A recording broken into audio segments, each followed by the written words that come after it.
때 한번 제가 링크를 거는 식으로 해서 여러분들과 같이 공유하도록 하겠습니다. 그 요즘 세상에서 비춰볼 수 있는 초원의 이야기 이런 것들은 나중에 제가 공유를 할게요.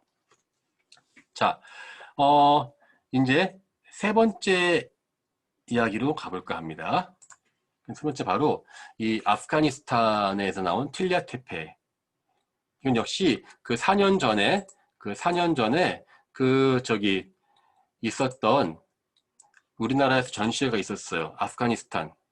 그래서 여기에서 이제 이건 제가 이제 요 사진은 앞에 건 대부분 다 제가 찍었는데 요거는 제가 안 찍은 이유가 사진 촬영을 그때 금지시켰어요. 그래가지고 그냥 그 인터넷에서 따왔는데 저는 뭐 다 보고 왔는데 요 이야기를 할까 합니다.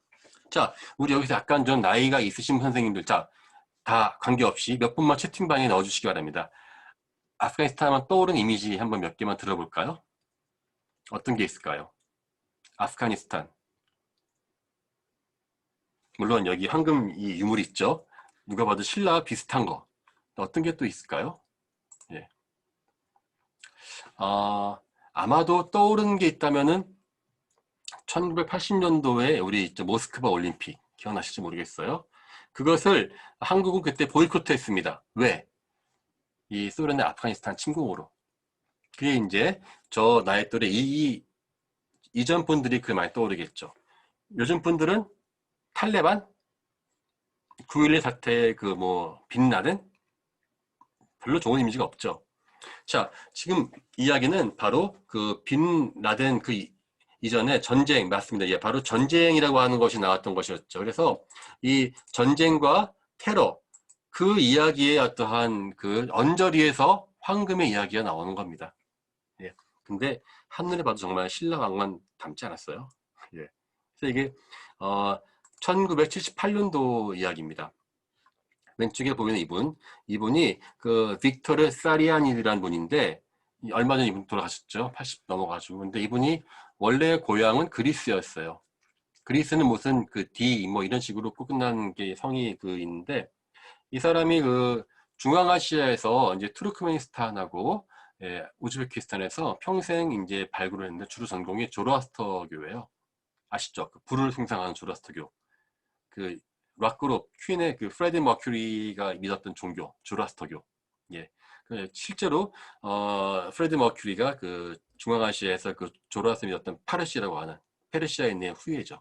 거기는 다 나중에 하고 원래 그 전공이었는데 1970년대에 이제 아프가니스탄에 이제 사람들이 정권이 왔다 갔다 하죠. 처음엔 친명인다. 이렇게 보면은 소련과 서방 정권이 맞닿는 그 가운데에 있습니다. 그러니까 맨날 전쟁밖에 날 수밖에 없죠. 근데 1970년대 중반에 이제 친소 정권이 이제 들어서는 그 즈음입니다. 그때 이 빅토르 사리아니드가 아프가니스탄 사람들을 도와서 발굴을 합니다. 그때 이제 박트리아라고 해가지고요. 이 사람 원래 전공은 이제 실크로드 쪽 전공하시는 분인데, 예, 그래서 황금의 언덕이라는 뜻의 틸리아 테페, 이름 나왔죠. 테페. 아까 말했었던, 예, 발음 주의. 테페가 아니라 테페. 탑. 아주 언덕. 이 언덕을 갖다가 발굴을 하는데, 원래 이분은 이제 고분 파는 게 목적이 아니라, 그 당시에 사원들을 갖다가 발굴하는 게 주 목적이었습니다. 보시면 이렇게 틸리아 테페의 사원이 있어요. 사원. 이게 아마 이제 조로아스터교의 사원이었겠죠. 그런데 이게 참 이분도 운이 좋으신 게 사원이 이제 썼다가 나중에 계속 순차적으로 이게 쌓인다고 그랬죠. 기능을 다하고 난 다음에 다시 묻혔는데 어떤 이유인지 모르겠지만 그 사원 위에다가 7명의 무덤이 묻혔어요. 발견됐어요. 그분들이 아마 이 사원이 근무했던 사람인가? 모르겠어요. 연대는 안 맞아요. 연대는 훨씬 더 뒤에 일이니까. 근데 왜 우연히 거기다 무덤을 묻었을 것 같지는 않고 원래 하여튼 그 이후로도 뭐 신성시 되었거나 이유는 다양하지만 근데 이 7명의 무덤이 하나같이 주옥 같은 시체말로 대박을 친 거예요. 황금 인간으로 쫙 덮인 거예요. 황금으로 이게. 예. 그래서 예, 이렇게 발굴을 이렇게 했는데 보이시죠? 이 아프가니스탄 사람 해서 이 사람이 한 10년 동안 발굴을 했는데 이런 걸 못 보다가 갑자기 이렇게 황금 유물들이 이렇게 나오는 걸 이 사람이 이때 발견을 한 거죠. 예. 역시 이 운이, 그러니까 보면은 유물운이 있는 분이 있다고 저희 보통 이야기해요, 고고학자들은. 그래서 이상하게 유물운이 있는 분이 있고 또 날씨운이 있는 분이 있어요. 저 같은 경우는 별로 없어요. 저는 이제 별명이, 저만 가면 꼭 비가 내려요. 비 내리면 발굴장에서 일 못 하잖아요. 그래서 이제 가만히 멀쩡하다가 저만 가면 비가 온다고 해서 저 대학원 때 많이 놀렸던 기억 나는데, 이때 그 이제 그런 거죠. 그 원래는 1978년도 11월 달이었습니다. 이게 발견된 게. 그러니까 이 사람은 이걸 팔라고 판 게 아니라 요 밑에 있는 이제 사원지를 파야 되는데, 뭐 겨울에 이제 이거 다 끝나고 이제 뭡니까 덮어버리고 다음에 또 오면 돼요. 겨울엔 추우니까 발굴 못 하거든요. 예, 저한테 그런 말씀 물어봐요, 사람들이. 선생님, 저기 시베리아는 겨울 엄청 추운데 영하 40도에 발굴 어떡합니까? 하면 그 정신 나간 사람 아닌데 그때 발굴 안 합니다. 여름밖에 안 합니다. 이렇게 딱 이야기하는데, 여기는 이제 좀 날씨가 따뜻한 11월 중순까지, 예, 그 11월 15일 날 사건이 일어났어요. 왜냐면은 어떤 아프가니스탄 인부의 삽 끝에 황금 해골이 발견됐는데, 해골 뒤에 해골 반짝거리는 황금이 보이는 거예요. 그러자 그때 때마침 이 사레야니 선생이 카불 도시에 나가 있어, 카불은 수도주 나가 있을 때 연락받고 직접 이 사람을 온 거죠. 그러자 이미 현장에는 수천 명이 모여든 거예요. 황금 나온다는 소식을 듣고 현지인부터 시작해서 아프가니스탄 정부부터 시작해서, 그래가지고 이게 정말 힘들어요. 이런 때는 어떻게 하는 게 좋으냐, 그냥 덮어버린다. 그러면은 분명히 내가 사라진 사이에 여기 어떤 일이 벌어질지 아무도 모르죠. 근데 추워지니까 발굴을 못하죠. 한국에서도 그러한 그 비슷한 아주 안 좋은 예가 있었습니다. 그 백제 문명왕릉 같은 경우는 인파가 몰려드니까 하루 만에 발굴을 하는 그런 말도 안 되는 일이 있었는데, 뭐 이때는 그렇진 않고요. 이 사리아니 한 선생은 결국은요, 추위를 무릅쓰고 발굴을 다 해버리죠. 왜냐면 이게 이 당시 워낙에 아프가니스탄이 이 사회가 불안했기 때문에 나중에 또 쿠데타가 일어날지 모르는 상황이었어요.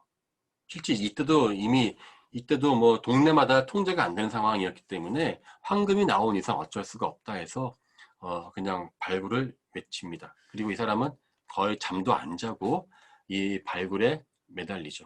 몇 센치 몇 센치 다 기록해 가면서. 근데 문제는 결정적으로 발굴하게 된 동기가, 그때 이미 어떤 사람이 이 여기 있는 보이죠? 이 인부 한 명이 황금을 훔치다 걸려요. 그게 어떻게 걸렸냐면요, 이 담뱃갑 있죠? 담뱃갑에다가 황금 조그마한 부치를 넣었어요. 근데 이 사람이 본인도 사방에다가 이걸 감췄잖아요. 그러니까는 이제 담배를 갈라피면 담배 한 개밖에 안 남았으니까는 당신 피우시오 이랬을 거 아니에요. 거기 황금 숨겨져 있는데, 받은 사람이 옛날 말로 독대라고 보통 우리 이야기하죠. 독대 피우고 담뱃값을 우그러뜨리는데 안에 뭐가 있는 거예요. 보니까 황금이네. 그래가지고 그 사람 집을 터니까 침대 이런 데 황금을 갖다 조금씩 숨겨놨는데, 이 사람이 약간 좀 소심해가지고 비슷한 것들 몇 개를 빼가지고 넣은 거였어요. 안 되겠다. 그래서 그 3개월 동안 이 사람은 거의 손발이 동상이 다 울리도록 발굴을 했답니다. 어쩔 수가 없으니까. 그런데 그때 이제 그 결정적인 아프가니스탄 전쟁, 그 내전이 벌어지는 사태가 발생하죠. 바로 그 미국 외교관 아돌프 덥스라는 사람이 납치가 되어서 결국 살해가 돼요. 그러니까 이제는 진짜 전쟁 직전이죠. 그래가지고 이 사리아니가 약 2만 점 정도를 발굴을 했거든요. 전체 다 포함해서. 그걸 가지고 이제 카불로 옮겨야 되는데, 카불 도시를 옮기는 그러니까 거기에 다 박물관이나 연구소가 있으니까 그 과정에서 문제는 이제 이미 이때 미국에 대한 그 뭐냐 소련이는 적대시화 됐기 때문에 걸리면 이 사람은 그냥 직결 처분될 수도 있고 황금은 다 빼앗길 수도 있죠. 예. 그런데 여기에서 또 이 운이 좋았던 게, 그럼 어떡할 거예요? 목숨을 걸고 카불로 달렸죠. 역시 중간에 검문을 받는데, 이 검문자가 이제 누구냐? 그때 전화가 있겠습니까? 뭐가 있었겠습니까? 그냥 아무나 잡고 그냥 저 사람이 운 좋게 침럽하면은 사는 거고 재수없게 뭐 침입하면은 진짜 모르고 더 뭐 모르는 거. 만약에 차 뒤에 황금이 있는 거 알면은 그때는 뭐 이게 전시니까는 뭐 어느 쪽 관계없이 그냥 가는 거죠. 자, 그런데 소련 고고학자 중에 한 명이 우즈베키스탄에서 왔는데요. 이 사람이 말하는 말이 파르시어였어요. 파르시어. 파르시어가 이제 아프가니스탄에 있는 토착어인데 아까 제가 이야기했었던 그 프레드 머큐리가 파르시족이에요. 물론 본인 자체는 영어밖에 모르겠지만 그러니까 그 원래 원어를 구사하니까 얼마 친숙해 보여. 이러면서 야, 나 이거 우리 저쪽에서 땅 파는 고각자들인데 아무것도 없다면서 그냥 대충 그 위에 위장을 해놓은 더러운 삽이며 이런 것들을 막 보여줬어요.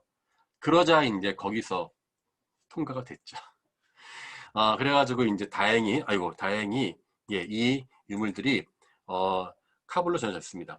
그런 다음에 이게 참 웃기는 게 뭐 저는 제가 사실 뭐 러시아 유학 갔다 왔기 때문에 약간 친러적인 발언을 한다고 생각할지 모르겠지만 뭐 저는 뭐 제가 알고 있는 팩트 이야기 하자면은 아마 이런 상황에서 미국이나 영국이 발굴했으면 그 유물들을 아마 미국이나 영국이 가져갔을 거예요.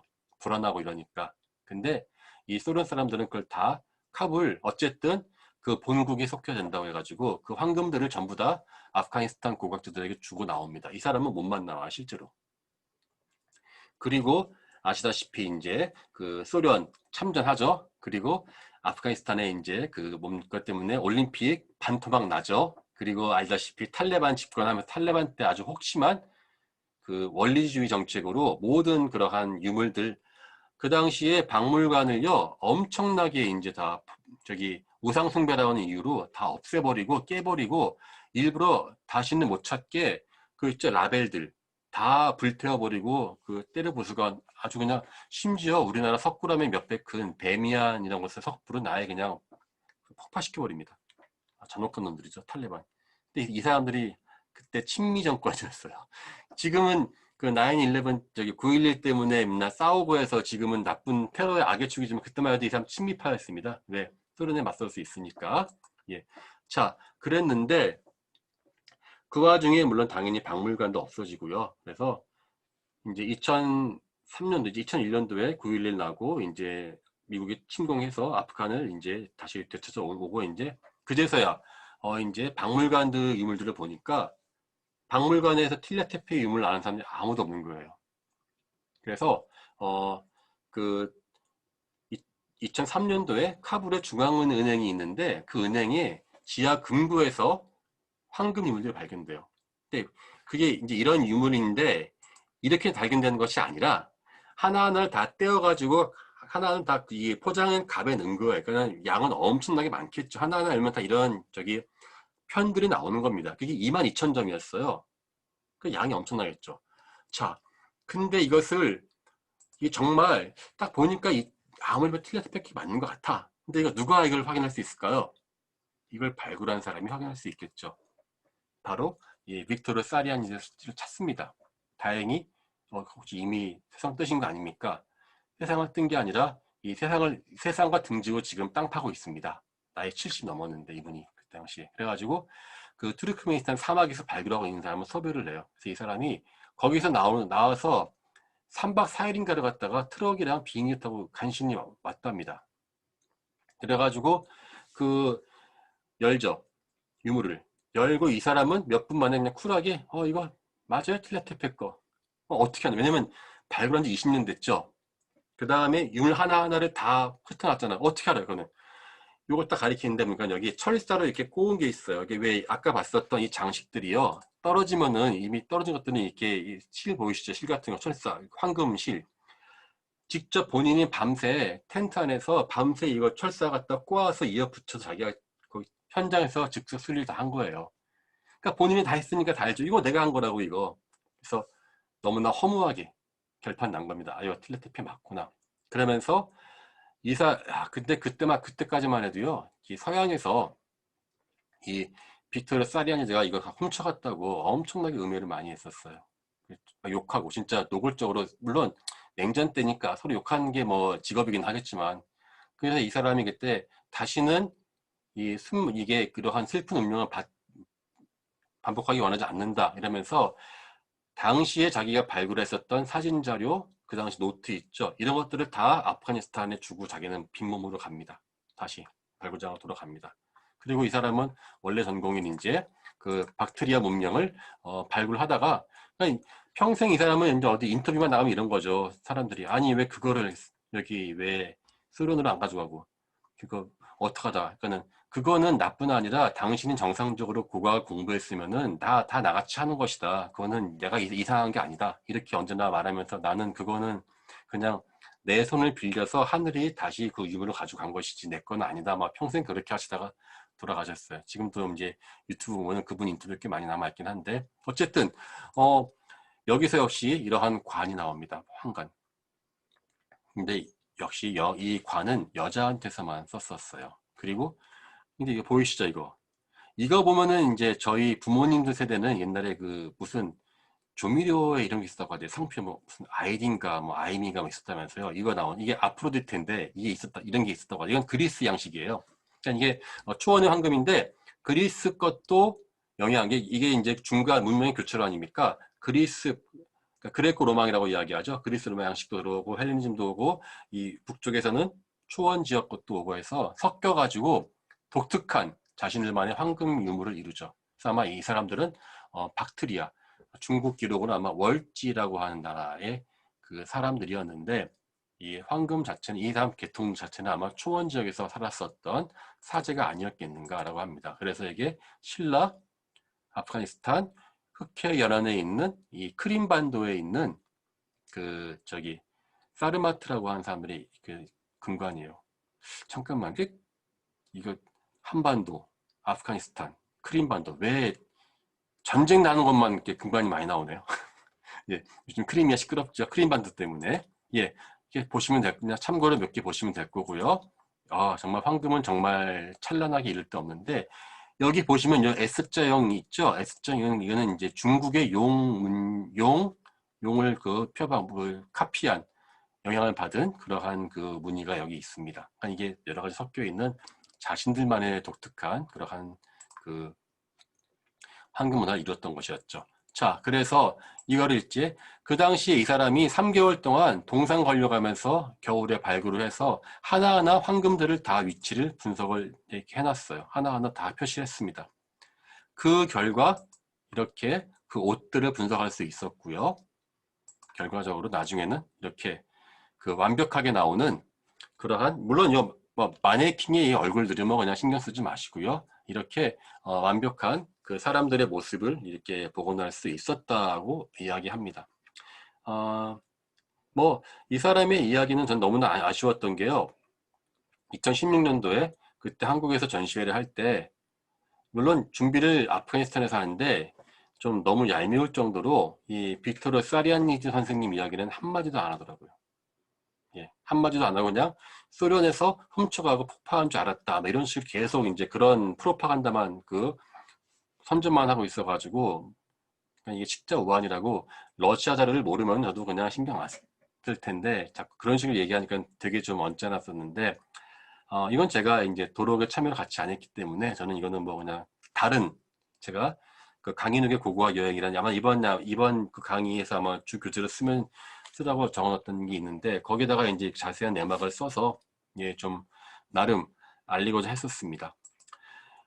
어떻습니까? 이렇게 보면은 그 과연 이 황금이라는 것이 무엇일까 생각해 보면 이렇습니다. 이게 참 너무나 찬란하지만요. 정작 그걸 썼었던 사람들의 흔적도 없고요. 황금밖에 안 남아요. 그래서 너무나 찬란하기 때문에 오히려 인간은 거기에 자기 욕망을 투영합니다. 근데 분명한 거는 예, 영원한 것은 당신이 아니라 당신이 사서 모은 황금밖에 없다는 거예요. 황금만 남아 있는 거죠.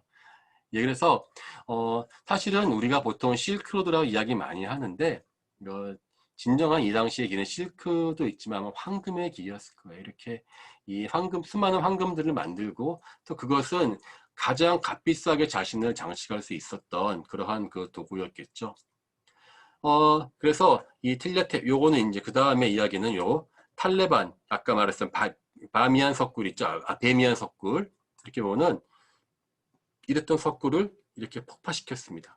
탈레반이 21세기 최악의 그 문화재 파괴라고 이야기하죠. 그리고 바로 이 부분입니다. 이 사람이 바로 이제 이 빅토르 사리니즈가 직접 그때 와서 이제 자기가 평가해주는 그 장면 사진이 남아 있습니다. 예. 어떻습니까?